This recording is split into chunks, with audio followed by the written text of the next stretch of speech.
খরাজনা মা রাসূলিল্লাহি সাল্লাল্লাহু আলাইহি ওয়াসাল্লাম ফি জানাজাতি রাজুলিন মিনাল আনসার। নবীজির সাথে এক আনসারী সাহাবীর জানাজা পড়ার জন্য বের হলাম।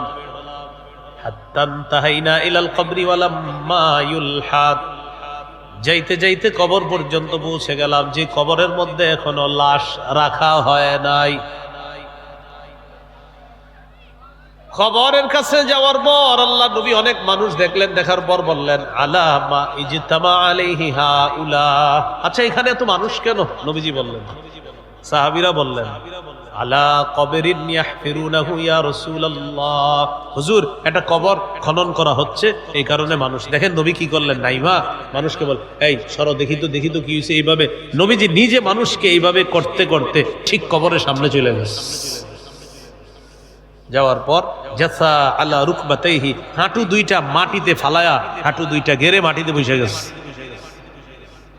এটা হলো কবর। কবর খনন করা হয়েছে, দুই পাশে মাটি ফেলে রাখা হয়েছে। ঠিক তো এরকমই তো হয়, প্রথমে কবর আমরা খুঁড়ি, তাহলে দুই পাশে মাটি ফালায়া রাখি, এরপরে লাশ রাখার পর মাটিগুলা আমরা বাঁশ দেই, বাঁশের উপরে মাটিগুলা দিয়ে দিই।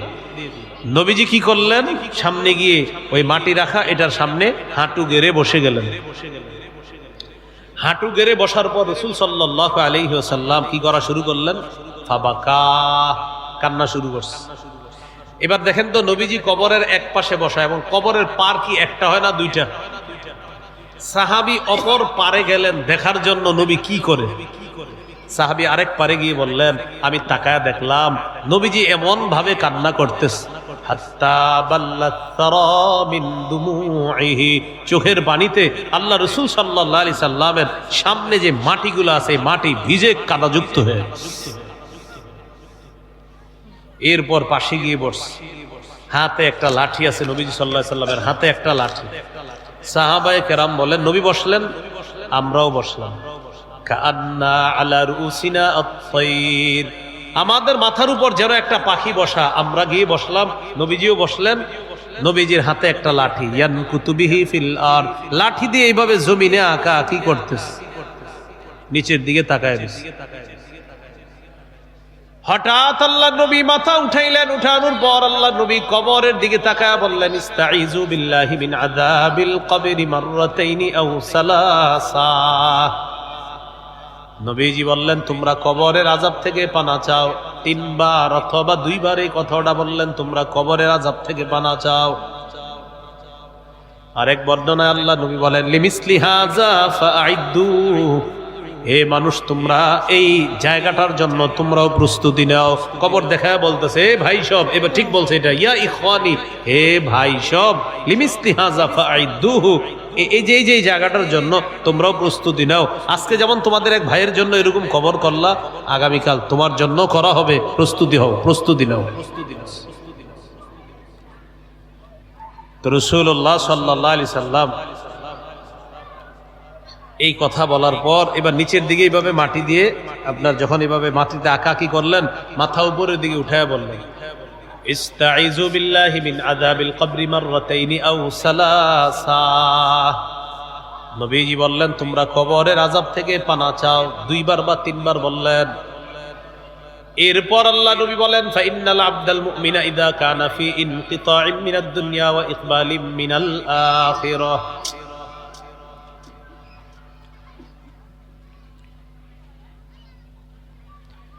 রাসূলুল্লাহ সাল্লাল্লাহু আলাইহি সাল্লাম বললেন, ইমানদার বান্দার যখন দুনিয়া থেকে বিদায় নেওয়ার সময় হয়, আখিরাতের দিকে যখন রওনা করে, নাযালা ইলাইহি মালাইকাতুম মিনাস সামা বিদুল ওয়ুজুহ, সুন্দর চেহারা বিশিষ্ট অসংখ্য অগণিত ফেরেশতা আসমান থেকে চলে আসে ইমানদারের আত্মা স্বাগত জানানোর জন্য। হাত্তা ইয়াজলিসু মিনহু মাদ্দা বাসারিহি, ইমানদারের দুই পাশে তারা সারিবদ্ধভাবে বসে যায়, ইমানদারের দুই পাশে। মাআহুম কাফনুম মিন আকফানিল জান্নাহ ওয়া হানুতুম মিন হানুতিল জান্নাহ, ফেরেশতাদের সাথে কাফনের কাপড় আছে, জান্নাতের কাফনের কাপড়, আর জান্নাতের সুগন্ধি আছে। তো ফেরেশতারা অপেক্ষা আছে। ইমানদার বান্দা শুয়ে রইস, মারা যাবে আর কি, মুমূর্ষু অবস্থা। আমরাও পাশে দাঁড়ায় দাঁড়ায় দেখি, ঠিক না? এরকম হয়। সুম্মা ইয়াজিউ ইলাইহি মালাকুল মাউত, মৃত্যুর ফেরেশতা তার কাছে আসে। আসার পর ইমানদার বান্দাকে লক্ষ্য করে বলে, আইয়াতুহান নাফসুত তাইয়্যিবা, হে পবিত্র আত্মা, উখরুজি ইলা মাগফিরাতিম মিনাল্লাহ ওয়া রিদওয়ানি, হে পবিত্র আত্মা তুমি বের হও, আল্লাহ তোমার আগের সব গুনাহগুলা মাফ করে দিয়েছেন। তুমি বের হও, আল্লাহ তোমার প্রতি সন্তুষ্ট, আল্লাহ তোমার গুনাহগুলো মাফ করে দিয়েছেন। সামনে কারা বসা? ফেরেশতারা। সাথে কি আছে? জান্নাতের কাফনের কাপড়, আর আছে জান্নাতের সুগন্ধি। তো তারা যখন বসা, মালাকুল মাউত আত্মাটা বের করবে যখন ইমানদারের, হাদিসে আসছে তাখরুজু তাসিলু কামা তাসিলুল কাতরাতু মিন ফিস সিকা, আত্মাটা ইমানদারের ভিতর থেকে এমন ভাবে বের হবে, বোতলের পানি যখন আপনি ফেলে দিবেন, শেষের পানিগুলা যেমন আস্তে আস্তে বের হয়, ইমানদারের আত্মাটা এইভাবে আস্তে আস্তে তার থেকে বের করে নেওয়া হয়, সুন্দরভাবে আত্মাটা বের করে নেওয়া হবে। তাসিলু কামা তাসিলুল কাতরা মিন ফিস সিকা, বোতলের পানির মুখ শেষে যে ফোঁটাগুলা আস্তে আস্তে বের হয়, এইভাবে আত্মাটা মালাকুল মাউত বের করে নিয়ে আসবে। আত্মা বের করার পর সামনে যে ফেরেশতারা বসা, তারা সহ্য করতে পারবে না, তারা বলবে তাড়াতাড়ি দাও, আত্মা আমাদের কাছে দাও। লাম ইয়াদাউ ফি ইয়াদিহি তারফাতা আইন, মালাকুল মাউত আত্মাটা তার কাছে চোখের পলক পরিমাণ রাখতে পারবে না, তাড়াতাড়ি দিয়ে দিতে হবে। ফায়াখুজুনা, সামনের ফেরেশতারা আত্মাটা গ্রহণ করবে, করার পর ফায়াজআলুনা ফিল কাফনি, ওই আত্মাটাকে জান্নাতের কাফনের কাপড়ের মধ্যে ঢুকায়।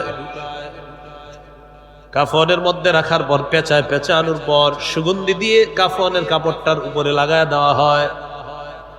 ফায়াসাদুনা বিহা ইলাস সামা, আত্মা বহনকারী ফেরেশতারা আল্লাহর আসমানের দিকে ইমানদারের আত্মা নিয়ে রওনা হয়। তাহলে দেহ জমিনে, আত্মা চলে যাচ্ছে উপরে। মনে রাখবেন, আমি আপনি এই মৃত্যুটাই যেন হয়, আমার আপনার মৃত্যু যেন এটাই হয়। দেহ থাকবে জমিনে আর আত্মা চলে যাবে উপরে। আত্মা যখন উপরে যাবে, হাদিসে আসছে এই আত্মা থেকে এমন সুগন্ধি বের হবে, কাতিয়াবি রিহে মিসকিন উজিদাত আলা যাহরিল আরদি, এমন সুগন্ধি সারা পৃথিবী সুগন্ধময় বানিয়ে দিবে।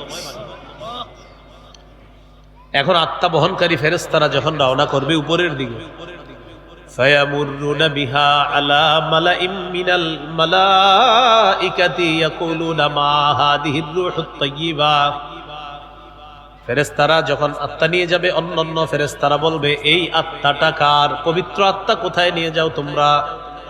ফেরেশতারা জবাব দিবে, ফুলান ইবনু ফুলান, এটা উমকের সন্তান, উমকের আত্মা। কোথায় নিয়ে যাও? আসমানে নিয়ে যাইতেছে। কোথায়? 7 আসমানে নিয়ে যাও। সুবহানাল্লাহ। আত্মা নিয়ে প্রথম আসমান পর্যন্ত যাবে। ফায়াস্তাফতিহুনা, আসমান খোলার অনুমতি চাইবে, আসমান খুলে দেওয়া হবে। আত্মা বহনকারী ফেরেশতারা প্রথম আসমানে যাবে। হাদিসে আসছে ফায়ুশাইয়ুহু মিন কুল্লি সামাইন মুকাররিবুহা, প্রত্যেক আসমানে ফেরেশতাদের পাশ দিয়ে ইমানদারের আত্মা যাবে, আর ফেরেশতারা স্বাগত জানাতে জানাতে তার আত্মা পরের আসমানে পাঠাবে। এইভাবে যাইতে যাইতে আত্মা চলে যাবে আপনার 7 নম্বর আসমানে। কোন নাম্বার আসমানে বলি তো আমরা? 7ম আসমান পর্যন্ত আত্মাটা চলে যাবে। তো আত্মা যখন 7 নম্বর আসমানে যাবে, আল্লাহ বলবেন থামো, থামবে।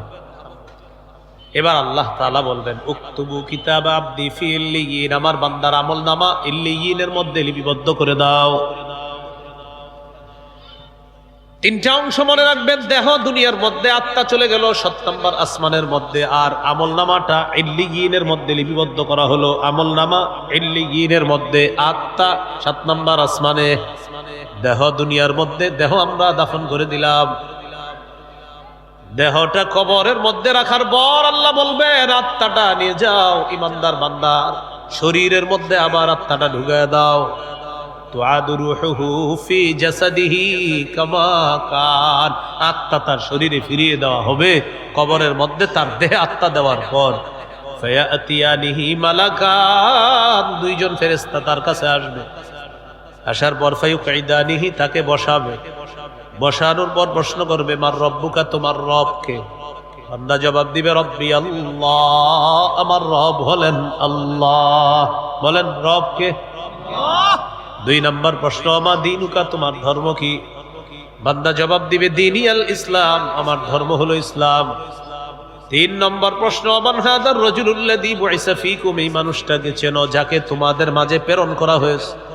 বান্দা জবাব দিবে হাদা নবী মুহাম্মাদুন সাল্লাল্লাহু আলাইহি ওয়াসাল্লাম, তিনি হলেন আমার নবী মুহাম্মদ সাল্লাল্লাহু আলাইহি ওয়াসাল্লাম। ফেরেশতারা বলবে আইনা ওয়াজাদতা হাদা, আচ্ছা তুমি এই উত্তরগুলা কোথায় পেয়েছো?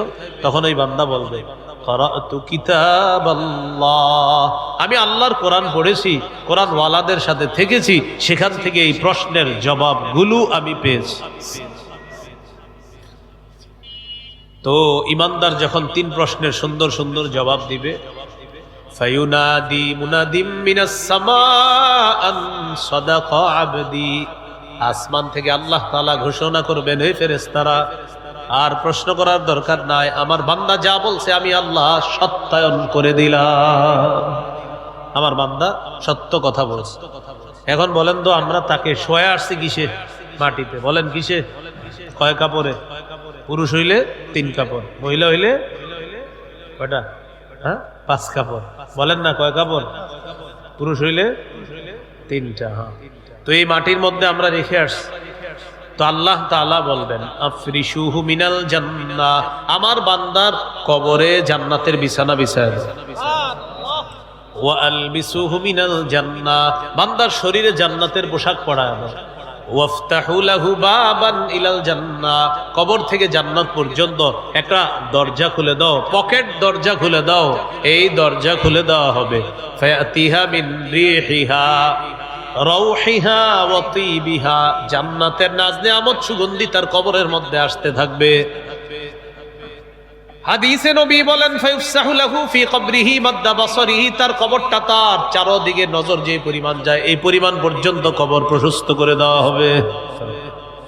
ওয়া ইয়াতানাওয়ারু লাহু, তার কবরটা আলোকিত হয়ে যাবে। বলেন কবর কি হবে? তাহলে আলাদা মোমবাতি টুমবাতি দিয়েন না কিন্তু, হ্যাঁ কি দিবেন না, আর মরলে কিছু দেওয়া লাগবে না, মোমবাতি দিয়েন না। ইমানের পাওয়ার যদি থাকে তাহলে কবর আলোকিত হবে না। আমরা অনেকে কি করি, আলো টালো দেই, টেনশন করি, আরে তিনি জানি কেমনে থাকবে। এটা তাদের টেনশন যারা কোনো অন্ধ অনুসারী হয় অথবা কোনো এমন মানুষের অনুসারী হয় যে তারা জানে আমি যার অনুসরণ করেছি এতদিন সেও ভণ্ড, আমিও ভণ্ড, তো এই জন্য চিন্তা করে আরে ভণ্ড লোকটা কেমনে থাকবে, তখন বিভিন্ন লাইটিং এর ব্যবস্থা করে। আমি কিন্তু আপনাদের কাউকে হিট করছি না, কিন্তু আপনার যদি আকীদা থাকে কিভাবে থাকবে, তো ভণ্ডামি করলে তো অন্ধকারই থাকবে, এটা তো সঠিক কথা। এখন বলতে পারে এটা কাকে বললেন? যে ভণ্ডামি করে তাকে। আপনি করেন কিনা সেটা বলেন। যদি বলেন হ্যাঁ, তো আপনিই তো, আমার তো আনছেন এগুলো বলার জন্য, আমার দাওয়াত দিয়ে আনছেন এটা বলার জন্যই তো, যে এটা কইরেন না, এটা কইরেন। তো এই জন্য যখন বলবো যে এরকম যারা করে এটা ঠিক না, তুমি হুজুর কারে বললেন? যে ভণ্ডামি করে তাকে। সে কে? সেই তো যে, যেটা কে, যেটাই তো সে। আল্লাহ আমাদেরকে হেফাজত করেন। তো এরকম কোন কুসংস্কারাচ্ছন্ন কোন আকীদা বিশ্বাস নিয়ে থাকবেন না, সাবধান। আল্লাহ হেফাজত করেন। আমিন।